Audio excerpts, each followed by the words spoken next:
എന്തായാലും സംഗതി ഏറ്റു. അവളുടെ ഒരു ചേട്ടത്തിയമ്മയുടെ മേല് തീർന്നല്ലോ കളി.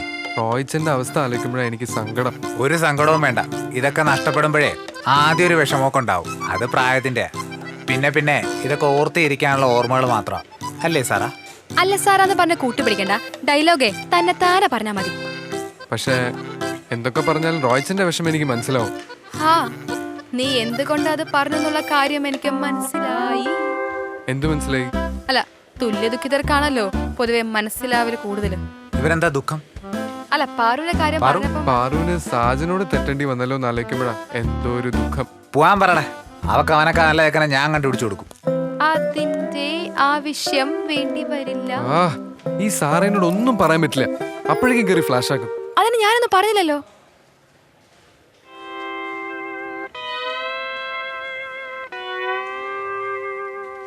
ഡാ, പറ്റിയ സമയാടാ. ചെല്ല്, പോയി സമാനിപ്പിക്ക്. അത് വേണോ? വേണമെങ്കിൽ മതി, ചെല്ല്. വേണ്ട, നാളെ ആവട്ടെ.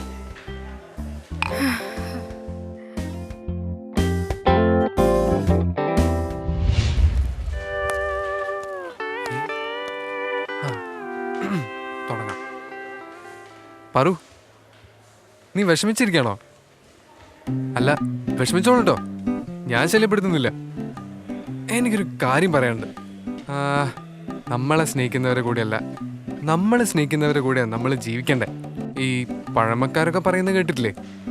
ഈശ്വര മാറിപ്പോയോ? അല്ല, പഴമക്കാരെ ഞാൻ സപ്പോർട്ട് ചെയ്യല്ല കേട്ടോ. പക്ഷെ അവര് പറയുന്നതിൽ ചെറിയ ചെറിയ കാര്യങ്ങളൊക്കെ ഉണ്ട്. എങ്ങനെ മനസ്സിലാക്കി തരണമെന്ന് എനിക്ക് അറിഞ്ഞൂടാ. ഫോർ എക്സാമ്പിൾ, നിന്റെ നഷ്ടം എൻ്റെ ലാഭവും, എൻ്റെ ലാഭം നിന്റെ ലാഭം ആവാം. നീ പറയുന്നൊന്നും എനിക്ക് മനസ്സിലാവുന്നില്ല. മനസ്സിലാക്കി തരാൻ തന്നെ എൻ്റെ ശ്രമം. പക്ഷെ ഒന്ന് നേരെ പറയാനുള്ള കഴിവ് ദൈവം എനിക്ക് തന്നിട്ടില്ല. എന്തായാലും വളച്ചു ചുറ്റി കറങ്ങിത്തിരിഞ്ഞ് ഞാൻ മാറ്ററിലേക്ക് വരാം. ഉദാഹരണത്തിന്, നീ ഇപ്പൊ എന്താ പറയണത്? നിനക്കിപ്പോ എന്താ വേണ്ടേ? വാ പറഞ്ഞുതരാം, വാ. നിനക്ക് വേണ്ടത് തന്നെയാ എനിക്കും വേണ്ടത്. പക്ഷേ നിന്റെ ദുഃഖം എൻ്റെ ദുഃഖമാണല്ലോ. എനിക്കൊരാളെ ഇഷ്ടാന്ന് വെക്കാം, ആ ആൾക്ക് വേറൊരാളെ ഇഷ്ടാന്ന് വെക്കാം. ആ വേറൊരാള് എൻ്റെ ഇഷ്ടപ്പെട്ട ആളെ വിട്ടുപോകുമ്പോൾ എനിക്ക് എൻ്റെ ഇഷ്ടപ്പെട്ട ആളോട് തോന്നുന്നതും എനിക്ക് ഇഷ്ടപ്പെട്ട ആൾക്ക് നഷ്ടപ്പെട്ട ആളോട് തോന്നുന്നതും എന്തോ അതാണ് ഇവിടുത്തെ നഷ്ടവും ദുഃഖവും.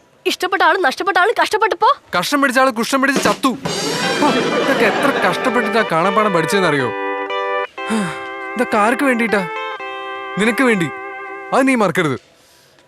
എനിക്ക് വേണ്ടി നീ എന്ത് ചെയ്തെന്നാ പറയണേ? അപ്പൊ ഇത്രയും നേരം പറഞ്ഞൊന്നും മനസ്സിലായില്ലേ? അതുകൊണ്ടല്ലേ ചോദിച്ചേ.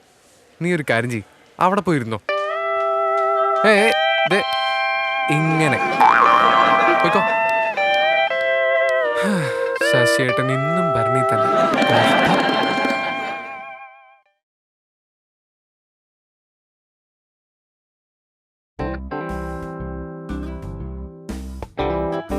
പാറു കിടന്നോ? അവൾ ഉറങ്ങി.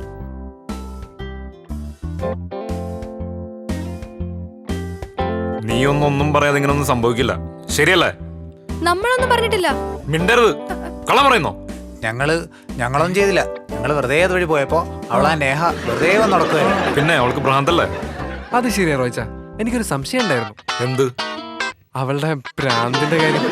ആനന്ദേ, ഈ സമയത്ത് ഒരുമാതിരി മണ്ടത്തരടിക്കല്ലേ? നിങ്ങളോട് അവൾ എന്തെങ്കിലും മോശമായിട്ട് പെരുമാറെങ്കിൽ അത് നിങ്ങൾക്ക് എന്നോട് പറയാറുന്നില്ലേ? അതല്ല, നിങ്ങൾക്ക് അവളെ ഇഷ്ടപ്പെട്ടില്ലെങ്കിൽ അതും നിങ്ങൾക്ക് എന്നോട് തുറന്നു പറയാറുന്നില്ലേ? ഞങ്ങൾ പറഞ്ഞ റോച്ച് സമ്മതിക്കായിരുന്നു. ശരിക്കും ആലോചിച്ചിട്ട് പറയാന്ന് പറഞ്ഞിട്ട് നല്ലതുപോലെ ചിന്തിച്ചേനെ. അത്രേ ചെയ്യുള്ളൂ റോയ്ച്ചൻ. അതാ റോയ്ച്ചന്റെ വിഷമം ഞങ്ങൾ മനസ്സിലാക്കുന്നു. പക്ഷെ അവള് പോയത് നന്നായി റോയ്ച്ച. അതെന്താ കാര്യം? അവൾ റോയ്ച്ചനല്ലേ സ്നേഹിച്ചത്, റോയ്ച്ചനെ പണത്തെയാ. അത് കണ്ടപ്പോ ഞങ്ങൾക്ക് സഹിച്ചില്ല. നീ കടന്നു കയറി ഞങ്ങൾ എന്തെങ്കിലും ചെയ്തു പോയിട്ടുണ്ടെങ്കിൽ റോയിച്ച് ഞങ്ങളോട് ക്ഷമിക്കണം. ഇനി ഇത് ആവർത്തിക്കില്ല, പോരെ? മാത്രമല്ല, റോയിച്ചന്റെ വിഷമത്തിൽ ഞങ്ങളും പങ്കുചേരുന്നു. ഞാനും. ഞങ്ങളെ ഹാർട്ടി കൺട്രോൾമെന്റ്. കൺട്രോൾമെന്റ്സ് അല്ലടാ, കണ്ടോളൻസ്. Hearty condolence. എന്തായാലും അതിലൊരെണ്ണം റോയ്ച്ചന് ഇരിക്കട്ടെ. നിങ്ങളുടെയൊക്കെ കൂടെ നിന്നപ്പോ ഒരു രസത്തിന് ചുമ്മാ തുടങ്ങിയതാ നേഹായിട്ടുള്ളൊരു അഫയർ. അതുകൊണ്ട് ഒരു കാര്യം ഞാൻ തീരുമാനിച്ചു. കോഫി ഷോപ്പിലും നമ്മുടെ വീട്ടിലും ഇനി പ്രേമം ഫ്ലേട്ടിംഗ് എന്ന് പറഞ്ഞ ആരെങ്കിലും നടന്ന അപ്പ കാണാൻ ബാക്കി. ടോണി കേട്ടല്ലോ? കേട്ടു. സാറാ? കേട്ടു. ആനന്ദ്? കേട്ടു. പക്ഷേ എന്തോ ഒരു പക്ഷേ. അല്ല, ഇവരൊക്കെ ഫ്ലേട്ടിങ്ങിലും ലവ് അഫെയറിലൊക്കെ ഡോക്ടറേറ്റ് എടുത്ത് സാഗരത്തിൽ നീന്തി കളിക്കുന്ന ആൾക്കാരാ. ഞാനാണെങ്കിൽ ആ സാഗരത്തിന്റെ മുമ്പിൽ കണ്ണും തള്ളി നിൽക്കുന്നൊരു കുട്ടിയും. എന്റെ സ്വപ്നങ്ങൾ മുളയിലേ നുള്ളണോ? വേണ്ട, നുള്ളണ്ട. ഓലക്കൊക്കെ അടിക്കും ഞാൻ, മനസ്സിലാടാ? ഇനി പ്രേമസീം വേണ്ട. ഇതോടെ കഴിഞ്ഞു, പിടിയിട്ടല്ലോ. എന്റെ ആദ്യ പ്രേമത്തിന്റെ ആദ്യ തിരിച്ചടിയുമായി ഞാൻ മുന്നോട്ട്.